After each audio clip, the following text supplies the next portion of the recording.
1998 साली तर महाराष्ट्रावर फक्त बावऱ्याच्या नावाची हवा होती. पण 1998 साल संपत आलं आणि अचानक काय केलं?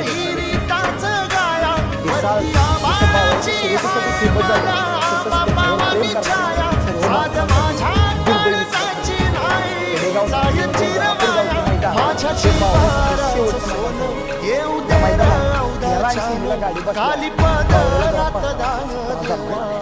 पण तशा परिस्थितीत सुद्धा बावऱ्यानं दुखापत झालेल्या मिनिटाची जिगर केली आणि फायनल घेऊन गाडी कात्रावर पुढे गेली. आपलं नेमकं काय झालं कुणाला काही कळलं नाही. मात्र पुढच्या मिनिटभरात सगळं पब्लिक बावऱ्यापुरती गोळा झालं. धन्यकुमार जाधव आणि त्यांच्या वडिलांनी बैलाची आवड तातडीनं लोक डॉक्टर बोलावून त्याच्यावर इलाज सुरू केला. पण बावऱ्याला काय पाठवलं. मग मात्र बावऱ्याला टेम्पोत घेऊन बाप लेकरांनी तिथून वाढी